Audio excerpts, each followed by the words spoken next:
नमस्कार दोस्तों, आपका बंटी भाग 16। एक और यात्रा। वैसा ही रेल का डिब्बा है, पापा है और बंटी है। ढेर सारे नए नए लोग हैं। बंटी बैठा बैठा टुकुर टुकुर सबको देख रहा है, फिर भी जैसे उसे कुछ नहीं दिखाई दे रहा है। पता नहीं कैसे क्या हुआ, उसके भीतर दो आंखें और उग आईं और उसके बाद से ही सब कुछ गड़बड़ हो गया। बाहर की आंखों से वह एक चीज़ देखता है तो भीतर की आंखें दूसरी चीज़ देखने लगती हैं। कभी भीतर की चीज़ें बाहर की चीज़ों को दबोच लेती हैं तो कभी बाहर की भीतर की चीज़ों को। कभी कभी दोनों एक दूसरे के बीच गड्ढम गड्ढ हो जाती हैं। फिर तो कुछ भी समझ में नहीं आता, बस सब कुछ गोल गोल अंडा। भीतर भीतर कई कान भी उगाए हैं। तभी तो एक बात को ठेल कर दूसरी बात आ जाती है। आवाज के ऊपर आवाज तैरने लगती है और सारी आवाजें मिलकर बजते शोर।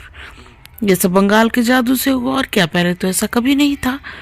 उसने कई बार अपने शरीर को छू छू कर देखा है। कहाँ है वे आंखें, कहाँ है वे कान, पर दिखते नहीं। जादू की चीजें कहीं दिखती हैं, वे आंखें कभी नहीं दिखती।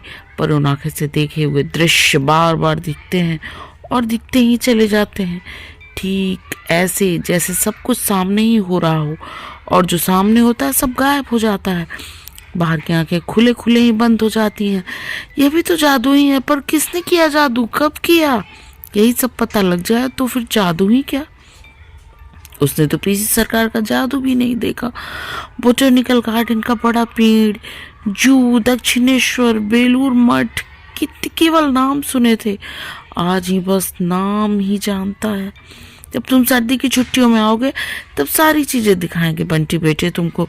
उस समय कलकत्ते का मौसम भी बस वाह, क्रिसमस की छुट्टियां भी रहेंगी। सामान बांधते हुए पापा कह रहे हैं और पापा के भीतर से एक और पापा उभर रहे हैं। कलकत्ता में तुम्हें वो घुमाएंगे बेटे की बस। हर इतवार को पिकनिक पर और हर रोज शाम को सैटरडे क्लब जाते ही तैरना सिखा देंगे। बस फिर रोज तैरना सीखोगे तो अब लड़कियों वाले खेल नहीं। और शाम को बालकनी में बैठे बैठे उसकी आंखों के सामने दूर दूर तक फैली हुई कोलतार की सड़कें एकाएक लहलहाने लगी और उन पर दौड़ती हुई ट्रामें, बसें और भागते भागते ढेर ढेर आदमी मछलियों में बदल जाते, पानी को चीरते हुए तीर की तरह उधर से इधर, इधर से उधर तैरते रहते। अरे तुम इतना चुपचाप क्यों रहते हो बच्चे, ऐसे गुमसुम रहकर मन कैसे लगेगा। आओ मेरे साथ भीतर चलो, चीनू के साथ खेलो, उससे प्यार करो, तभी तो तुम्हें भैया कहेगा। और तभी उस आवाज को तैरती हुई एक और आवाज तैर जाती है। बंटी भैया, मैं भी कहानी सुनूंगा, तुम लेटो तो बिस्तर लगा दें। शायद पापा पूछ रहे हैं। एक क्षण बंटी ने पापा की ओर देखा, मानो कुछ समझ में नहीं आ रहा।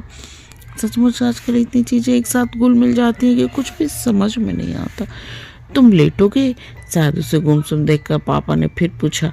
बंटी ने धीरे से नकारात्मक सिर हिला दिया और सरका कर खिड़की पर दोनों हथेलियां रखी और उस पर अपनी ठोड़ी टिका दी। आंखों के सामने दूर दूर तक फैले हुए हरे भरे मैदान बिखर गए। बड़े बड़े पेड़ और छोटी छोटी झाड़ियां, बिजली के खंभे और उनमें बंधे हुए तार। कभी लगता जैसे सबके सब उसके साथ साथ दौड़ रहे हैं, दौड़े चले जा रहे हैं। कभी लगता बस वह दौड़ रहा है, बाकी सब छूटते चले जा रहे हैं। उसने गर्दन निकाल कर देखा, सचमुच सभी तो पीछे छूट गए। कोई साथ नहीं दौड़ रहा, सब जहाँ के तहाँ खड़े हैं, बस वही आगे आगे जा रहा है। फिर ऐसा लगता है क्यों है कि साथ साथ दौड़ रहे हैं। मन हुआ पापा से पूछ ले। जरा सी गर्दन घुमा कर देखा, पापा किताब पढ़ रहे हैं। शायद ऐसा ही होता होगा। देखते ही देखते झाड़ियों और पेड़ों से भरे उस मैदानों में सड़कें उभर आई, लंबी चौड़ी भीड़ भरी, एक दूसरे को काटती हुई सड़कें। बंटी की टैक्सी दौड़ी चली आ रही है। कभी कसकर पापा की उंगली पकड़े चारों ओर देख रहा है। नई जगह आने का डर और नई नई जगह देखने की खुशी। देखा, इतने ऊंचे ऊंचे मकान होते हैं यहाँ। बंटी गर्दन ऊंची करके देखता। ये डबल डेकर बस है, 2 तल्ले की। जब वो बैठेगा तो ऊपर जाकर देखेगा ऊपर की बस कैसे चलती होगी। ये ट्राम है, रेल की पटरी पर चलती है, मैदान है इतना बड़ा इतना बड़ा। ये अपना घर है। सीढ़ी चढ़कर एक गलियार में खड़े पापा बटन दबा रहे हैं। बंटी दरवाजे पर लगी नेम प्लेट देख रहा है। इस समय उसके और पापा के अलावा वहाँ कोई नहीं है। फिर भी उसने पापा की उंगली पकड़ रखी है, उतनी ही कसकर। इस नई जगह में पापा को छूकर, पापा को पकड़कर कैसा भरोसा भरोसा लगता है जैसे। खट, दरवाजा खुला और बंटी की नजरें नीचे हो गई। अरे आ गए तुम? मैं सोच रही थी शायद एक आध दिन की देर हो जाए। इस बार एक औरत की आवाज, नीची नजरों से नीची, सिर्फ पंजों का थोड़ा सा हिस्सा चप्पल और साड़ी का बॉर्डर दिखाई दे रहा है। पहली बात मन में उभरी, ये मम्मी नहीं है। मम्मी के पैरों को वह खूब पहचानता है, उनकी चप्पलों को भी और उनकी साड़ियों के बॉर्डर को भी। ओहो, ये है बंटी साहब, तुम तो बहुत प्यारे प्यारे हो भाई। और एक बाँ पूरी पीठ को घेरते हुए उसके कंधे पर आ टिकी। नई सिरे से फिर उभरा, नहीं ये मम्मी नहीं है। मम्मी की बाहें, मम्मी का छूना, और एकाएक ही बड़ी जोर से मम्मी की याद आने लगी। पापा की उंगली की पकड़ और ज्यादा कस गई। हमारे पास आओ बच्चे, इतना शर्मा क्यों रहे हो? बच्चे झट से बंटी की नजरें ऊपर उठी। सामने जो चेहरा था उसमें दीपा आंटी का चेहरा घुल मिल गया, पर फिर धीरे धीरे सामने वाला चेहरा खूब साफ होकर उभर आया। मुस्कुराता हुआ चेहरा, पर दीपा आंटी से भी अलग, मम्मी से भी अलग। नजरें फिर झुक गईं। वो पापा से और ज्यादा सट गया। पापा रास्ते में जिन मीरा की बात कर रहे थे वो यही है शायद। बंटी को अब इन्हीं से बात करना होगा। बहादुर चीनू को इधर लाओ। एक लड़का गोद में एक गोरे गुदगुदे से बच्चे के भीतर को लेकर भीतर आया। चीनू बेटा, पापा ने हुलस कर बाहें फैलाई और उस बच्चे को गोद में ले लिया। बंटी बेटा, पापा के सबको इसी तरह गोद में लेते हैं। बंटी तुम्हारा छोटा भाई है चीनू, खेलोगे इसके साथ, खूब हंसेगा। तो बंटी को एक बार फिर फूले फूले गाल वाला चेहरा देखने की इच्छा हो आई। उसने आंखें उठाकर देखा तो उस चेहरे के पीछे कभी अम्मी का चेहरा भी उभर आया। यह अम्मी है तुम्हारा छोटा भाई। और साथ ही ख्याल आया, जोत क्या कर रही होगी इस समय? आओ तुम्हें घर दिखा दें। ये तो बैठने और खाने का कमरा हो गया ना, और यह देखो सोने का कमरा। तब उस नीले कमरे से अलग करके ही इस कमरे को देखना पड़ा। डॉक्टर साहब पापा से लंबे हैं। सोने के कमरे में जुड़ा हुआ है छोटा सा कमरा। अब से तुम्हारा कमरा होगा बंटी। छोटा तो बंटी का कमरा भी छोटा, और ये बालकनी, यहाँ खड़े होकर कलकत्ते का शोर शराबा देखो। और घूम कर वह फिर बैठने वाले कमरे में आ गए। बस हो गया घर।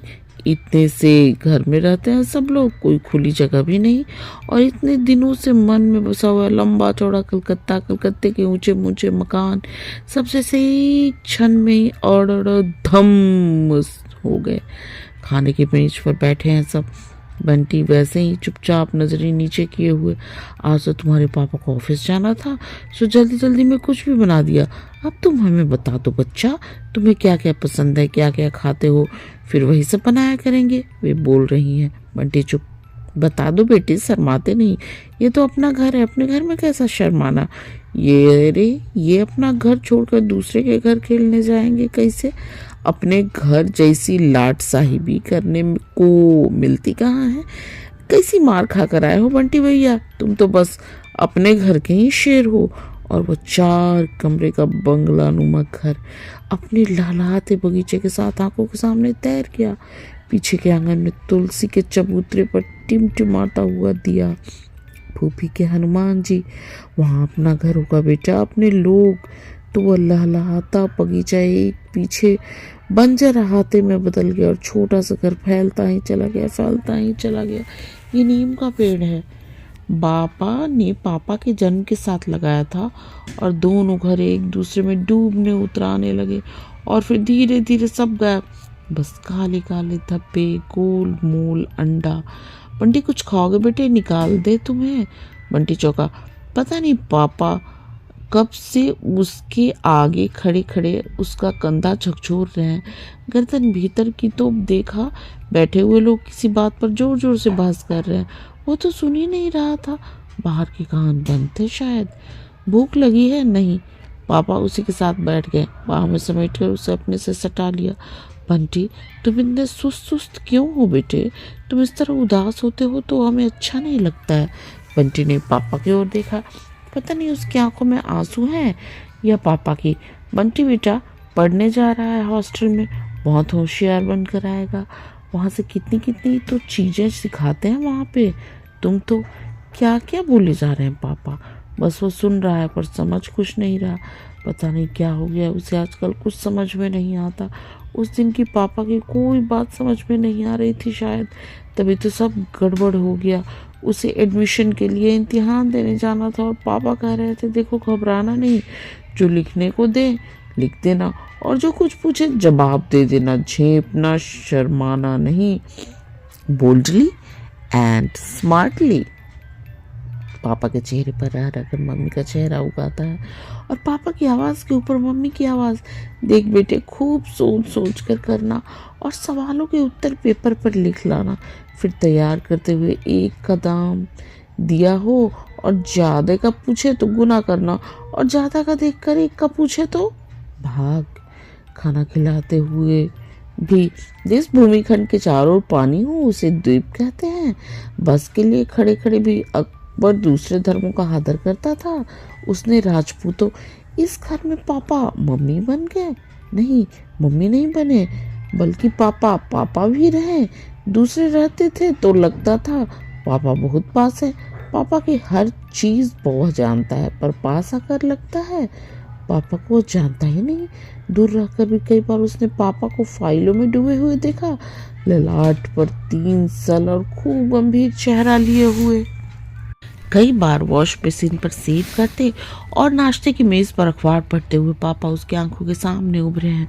पर यहाँ जब पापा को मेज पर सेव करते हुए और दीवान पर लेटकर अखबार पढ़ते हुए देखता तो ख्याल आता है वे शायद टीटू के पापा थे, वो शायद डॉक्टर साहब थे। इन पापा को तो भीड़ भरी ट्राम। पापा ने उसे बिठा दिया और खुद डंडा पकड़कर खड़े हो गए। बंटी की आंखें ही नहीं बल्कि रोम रोम जैसे पापा पर अटका है। वो सड़क की ओर भी नहीं देख रहा, कहीं पापा उतर जाए और वो भीतर ही रह जाए तो। ट्राम तो रुकती है और खट से चल देती है। हर बार ट्राम जब चलती है तो उसे लगता है जैसे वो पीछे छूट गया और डर के मारे उसकी सांस रुकने लगती है। मन हो रहा है उठकर पापा को पकड़ ले, पर अपनी जगह से हिला तक नहीं गया। पापा का हाथ पकड़कर उतर गया, फिर भी दहशत जैसी तैसी बनी हुई है। कितनी भीड़ है सड़क पर यहाँ के लोग क्या घरों में नहीं रहते, सड़कों पर ही घूमते रहते हैं। पापा को कसकर पकड़े रहने के बावजूद बराबर यही भय बना रहता है।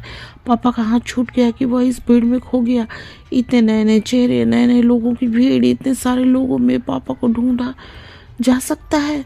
उसने पापा का कोट देखा, वो तो पापा के कपड़ों को भी नहीं पहचानता। हल्के स्लेटी पर काले रंग का चरखाना, उसने कोट से गहरी पहचान कर ली। हरी बत्ती हो गई, चलो याद रखना लाल बत्ती पर कभी सड़क मत पार करना। उंगली पकड़े पकड़े ही सड़क पार कर गया। वो देखो हो रहा है तुम्हारा स्कूल, पता नहीं पापा के इधर इशारा कर रहे हैं। बंटी के सामने तो अपना स्कूल तैर गया। आज कौन सा दिन है? शायद बुधवार। इस समय ज्योग्राफी की क्लास हो रही होगी। कौन पढ़ा रहा होगा?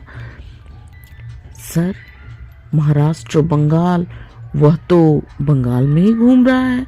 देख बेटे, डरना नहीं, अंग्रेजी बोल लोगे ना, खूब सोच कर लिखना। सर पूछ रहे हैं what's your name dear?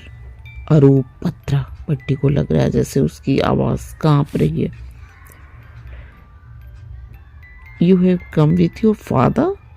Bunty सिर्फ धीरे से सिर हिला देता है। What's your father? बंटी एक क्षण सर की तरफ देखता है, फिर नीचे देखने लगता है। समझ ही नहीं आता कि क्या कहे। टेल मी अरूप, पर जवाब तो नहीं आता, उसे मालूम ही नहीं। माई मम्मी इज प्रिंसिपल। जाने कैसे उसके मुंह से निकल जाता है और कहने के साथ ही वो खुद रुआंसा हो जाता है। सर हंस रहे हैं। बंटी को लग रहा है सर और ज्यादा हंसे तो वो रो देगा। कागज पेंसिल देकर सर ने उसे बिठा दिया। Right story in your own words, any story you like. Bunty के सामने ढेर सारी कहानियां तर जाती, मम्मी की कहानियां, पप्पी की कहानियां, पर उन सबको कैसे लिखा जा सकता है? वो तो जवाब ही नहीं दे सका। सर ने क्या समझा होगा, पापा क्या कहेंगे? सामने फैले कागज पर आंसू टपक पड़ते हैं। शाम को वकील चाचा को आया देखेगा, इच्छा हुई कि दौड़ कर उनकी बाहों में झूम जाए, जैसे पहले झूम जाया करता था, पर अपनी जगह से हिला तक नहीं गया। बस एक बार चाचा की तरफ देखा और नजर जमीन में उगड़ गई। अरे ये क्या बंटी चुपचाप खड़ा है? देखो मैं तुमसे मिलने आया हूँ।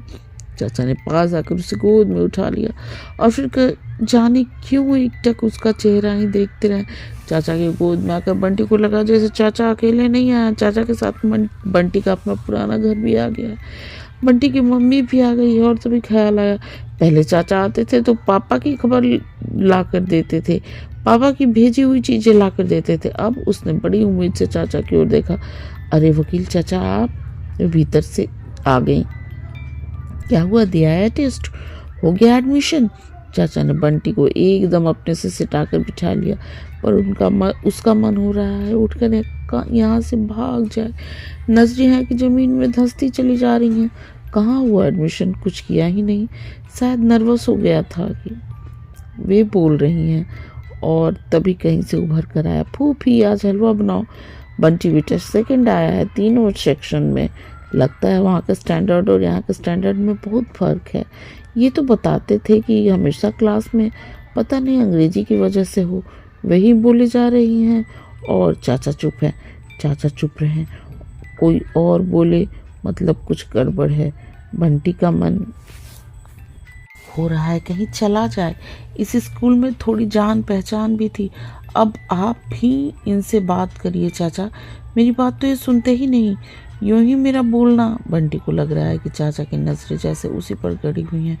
मैंने इतना समझाया कि देखो अभी मत आओ, पहले उसके एग्जाम्स होने दो, छुट्टियों में लाकर यहाँ रखना। यदि हिल जाए, उसका मन लग जाए तो यहाँ भर्ती करा देना, वरना बच्चे के साथ भी तो कितनी ज्यादती है। पर इनको तो जैसे झक सवार हो गई। रात भर नींद नहीं आती थी। चाचा क्यों नहीं कुछ बोल पा रहे हैं, पता नहीं वहाँ से भेज भी कैसे दिया इस तरह। मैं तो बाबा, और कसकर चीनू को अब उन्होंने छाती से लगा लिया। चाचा शायद बोलेंगे ही नहीं। बंटी झटके से उठा और बाहर बालकनी में आ गया। किसी ने उसे रोका नहीं, किसी ने उसे बुलाया भी नहीं। वो पापा से कहेगा कि पापा उसे वापस मम्मी के पास भेज दें। वह यहाँ रहेगा भी नहीं, यहाँ पढ़ेगा भी नहीं, वो अपने स्कूल में ही पढ़ेगा। पर बाहर के ढेर शोर में जैसे उसका अपना सोचना ही दब गया।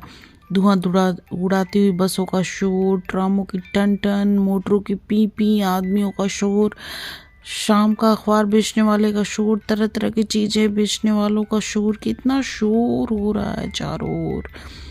यार यह तो स्टेशन आ गया, थोड़ी देर नीचे उतरोगे बेटे, पापा पूछ रहे हैं। बंटी ने सिर हिला दिया, पर पापा उतर गए तो लगा जैसे वो अकेला छूट गया है। नजरें पापा के साथ साथ लगी, चलने लगी।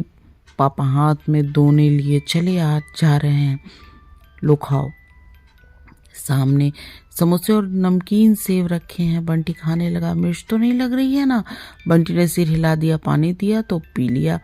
सीटी, हरी झंडी, फिर सीटी, गाड़ी धीरे धीरे सरकने लगी। प्लेटफॉर्म की सारी भीड़, सारा शोर पीछे छूटता चला गया। पापा फिर उसके पास आकर बैठ गए। उसका एक हाथ उसके कंधे पर आ टिका है। अब बिल्कुल डरने की बात नहीं है बेटा, वहाँ कोई इम्तिहान नहीं होगा, मैंने सारी लिखा पढ़ी कर ली है, बस अब तो सीधे क्लास में। पता नहीं कितनी पापा ये बात कह चुके हैं और हर बार मन उसने दोहराया है।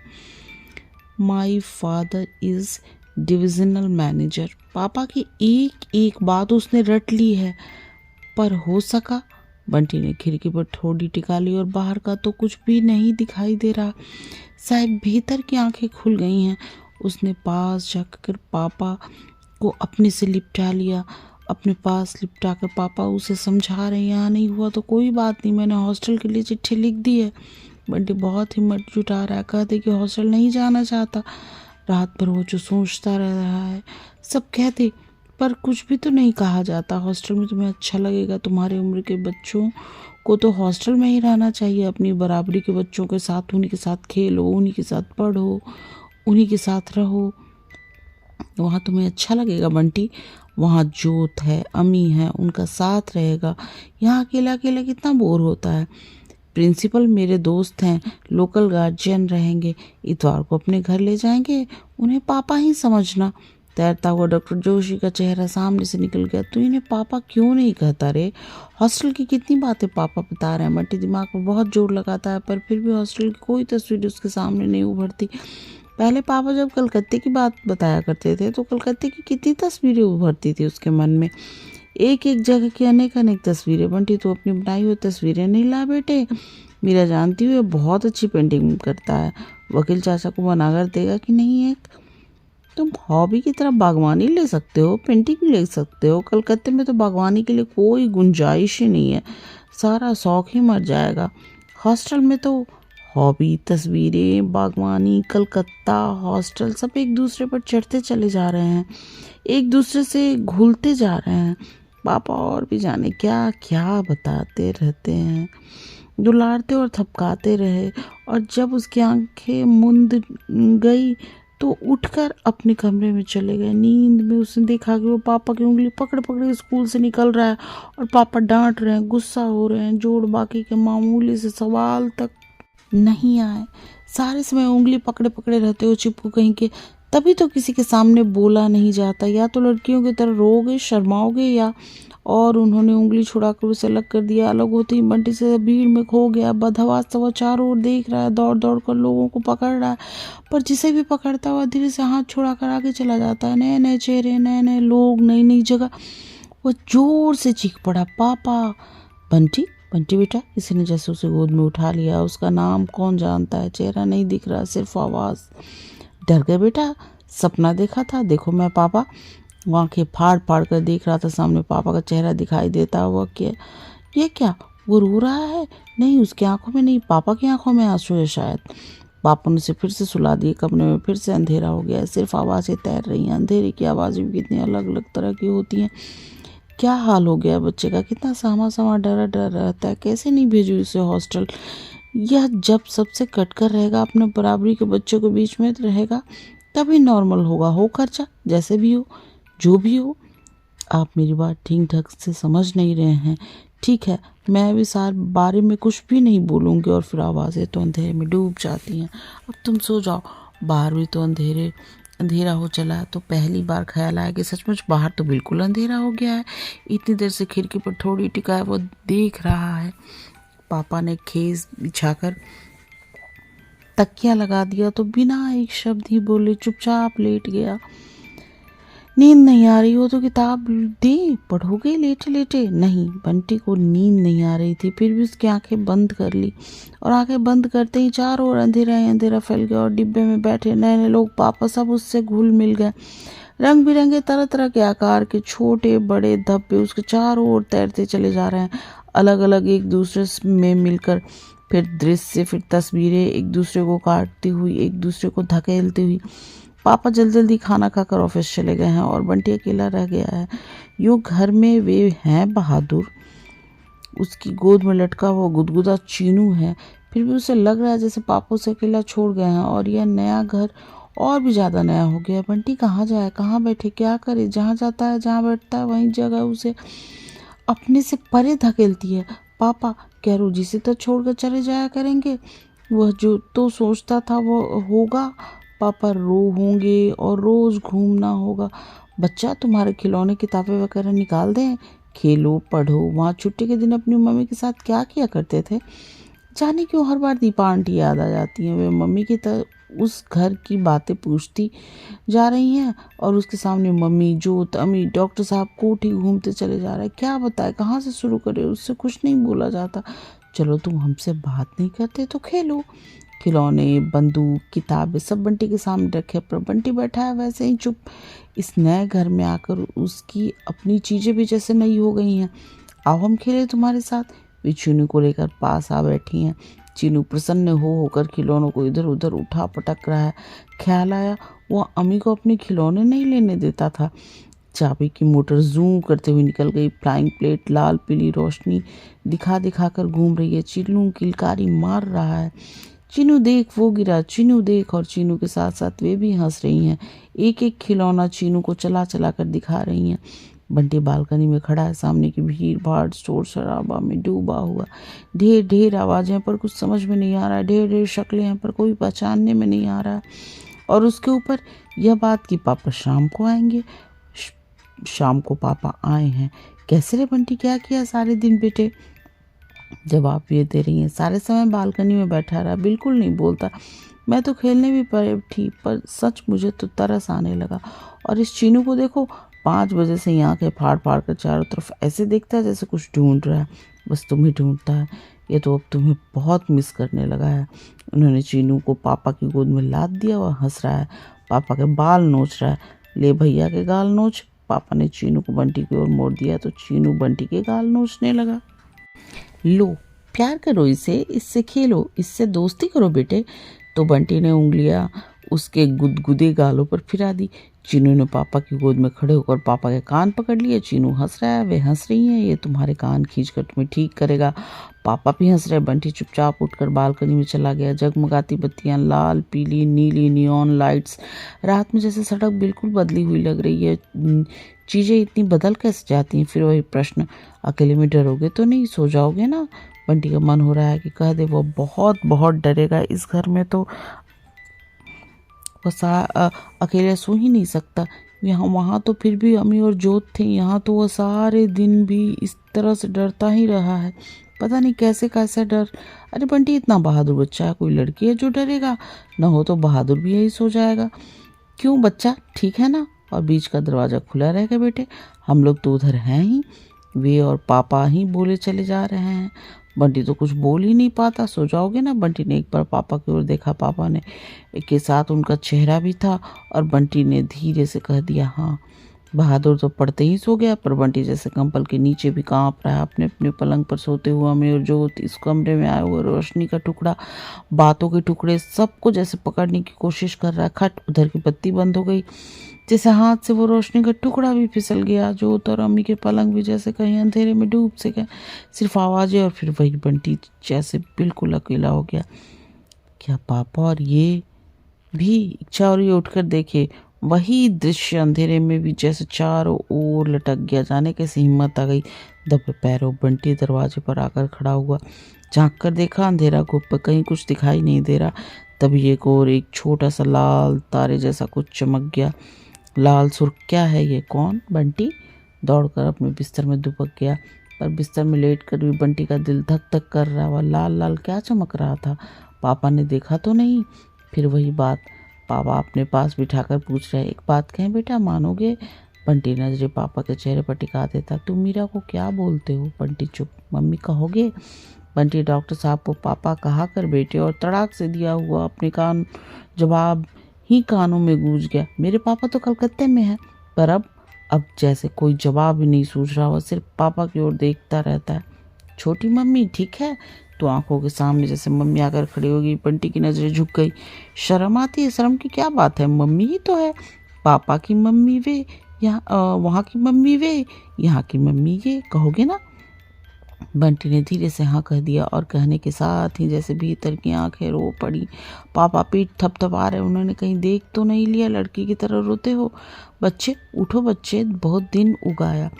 बंद आंखों से ही बंटी सुन रहा है और भीतर भीतर सिकुड़ा चला जा रहा है, शर्म से, डर से, दुख से। अरे यार, क्या पिस्सी कर दी? उसके बाद कुछ पता नहीं, शायद बहादुर कपड़े बदलवा रहा है। कमरे में सिर्फ आवाज़ें तर रही हैं, उनकी आवाज़ें, पापा की आवाज़ें, बहादुर की आवाज़ें, और सारी आवाज़ों को चीरते हुए कहीं से 2 हाथ आकर बिस्तरे को रजाई से ढक देते हैं। उसके चारों ओर शॉल लिपट जाता है। सब गुपचुप। बहादुर ये चादर ढूंढने डाल और गद्दे के उतने हिस्से को धोकर बाहर फैला दे। गद्दा बाहर फैल गया है और सड़क पर चलते हुए आदमी को भी जैसे मालूम पड़ता जा रहा है कि अब बंटी कहाँ खड़ा हुआ करेगा। अपने घर में तो कभी कभी बिस्तर में सूसू नहीं की उसने, पर अब शाम को सब जैसे कि तैसे हो गए। सब पापा का चेहरा जाने कैसे एकदम मम्मी के चेहरे की तरह हो गया। खाने की मेज पर बैठे बंटी को बराबर लगता रहा है जैसे पापा की आंखें भी उसकी प्लेट पर चिपक कर उसे घूरेंगी। उसे प्लेट की तरफ नहीं देखा जा रहा, उनकी और पापा की ओर भी नहीं देखा जा रहा। अपने में ही सिमटा सिकुड़ा हुआ बैठा और बिना कहीं देखे ही लग रहा है जैसे बस एकाएक ही लगा जैसे उसे बहुत जोर से सुसु आ रही है। ओह, पता लग गया। अभी कहीं बाहर भीतर ही हो जाती तो रेल में बैठे इतने आदमियों को भी मालूम पड़ जाता। कहीं हॉस्टल में भी हो गई तो। वह झटके से उठा। बाहर सारा डिब्बा रोशनी से भरा हुआ है। सामने बैठे हुए पापा किताब पढ़ रहे हैं। क्या बात है बेटे? पापा पूछ रहे हैं। पापा को देखकर पापा की आवाज़ सुनकर लगा जैसे वह पता नहीं कहाँ से बाथरूम जाऊंगा। पापा उसके साथ बाथरूम तक चलते हैं। भीतर कोई है? वे दोनों बाहर ही खड़े हो गए। पापा ने एक सिगरेट लगा ली और खिड़की की तरफ सरक गया। बाहर खूब अंधेरा। पापा ने सिगरेट का एक कश लिया तो सिरा दमक उठा। लाल तारा। बाहर के गाढ़े अंधेरे में जाकर वो तारा टक गया। एक रहस्य था जो खुल गया। बंटी जैसे कहीं से हल्का हुआ है। हिलती ट्रेन के बाथरूम में जाने में उसे थोड़ा डर लगता है, पर हिम्मत करके घुस गया। अब खाना खाकर ही सोना। पापा टोकरी में से डिब्बे निकालने लगे।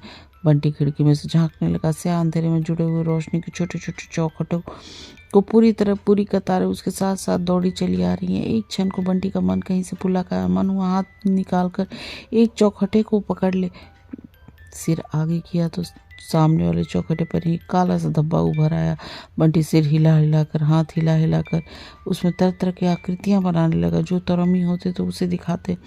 मनुआ पापा को बुलाकर दिखाया, बेटे इधर ही आ जाओ। और खाते हुए बंटी को ने पहली बार डिब्बे में बैठे हुए लोगों को देखा। डिब्बे को पूरी तरह देखा। लगा जैसे वो अभी अभी डिब्बे में घुसा है। ये मूछ वाला आदमी उसके सर जैसा नहीं है। उसने एक पूरी और ली। सब्जी उसे अच्छी लगी। खाना खाकर वो पापा को ही रोशनी के चौखटे दिखाएगा। क्यों साहब, हॉस्टल का खर्चा कितना पड़ जाता होगा? तो इस आदमी को मालूम है कि ये करीब 250 के करीब। लेकिन और पापा से बातचीत में बीच में ही छोड़ दी हॉस्टल और रोशनी के चौखटे पर जैसे कहीं से एक धुंध सी परत छा गई। लेटा तो साथ साथ दौड़ते हुए रोशनी के सारे चौखटे स्याह अंधेरे में ही घुल गए। वह कलकत्ता, वो चमकता हुआ लाल तारा भी डूबा और बंटी उस अंधेरे में डूबता ही चला गया। फिर उस अंधेरे में से एक और अंधेरा उभरा। सारा हॉल अंधेरा, गुप्त केवल आवाज तैर रही है। बंटी को अजीब सी दुखी हो रही है। कैसा जादू होगा? देखते ही देखते एक बड़ा फीका हल्का सा प्रकाश फैला और सिर पर नीला आसमान तन गया। झिलमिल सितारे चमकने लगे। बंटी चकित जादू में बंधा हुआ। अलग अलग तारों के नाम और भी जाने क्या क्या। धीरे धीरे वो भूल भी गया कि वो प्लेनेटोरियम में बैठा हुआ है। बंगाल का जादू दिन में ही, रात छत में सितारे। सिनेमा वाले नहीं, सच्ची मुच्ची को बंटी पुलकित उसने जादू देखा। प्लेनेटोरियम से विक्टोरिया मेमोरियल तक बंटी पापा के साथ छलांग लगा कर चलता रहा। यहाँ वे बहादुर और चीनू के साथ बैठी हुई हैं। चारों तरफ ढेर ढेर लोग। यहाँ के लोग घरों में कभी बैठते ही नहीं क्या?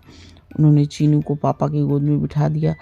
मोसला, मुड़ी, चीना, बादाम, मुरमुरे और मूंगफली धत्तेरी की अभी कोई नाम हुआ? बड़ी देर तक बंटी को जैसे हंसी आती रही। पास ही उगी हुई कदली की क्यारियों में कितनी घास फूस उगाई। बंटी गया और क्यारी की सफाई करने लगा। छी इतनी गंदी क्यारी। अरे बच्चा, वहाँ मिट्टी क्यों खोदी कर रहे हो? हाथ गंदे हो जाएंगे। झट से बंटी ने हाथ खींच लिया। क्यारी बहुत गंदी थी पापा, पौधे खराब नहीं हो जाएंगे? उसने पापा को जैसे सफाई दी।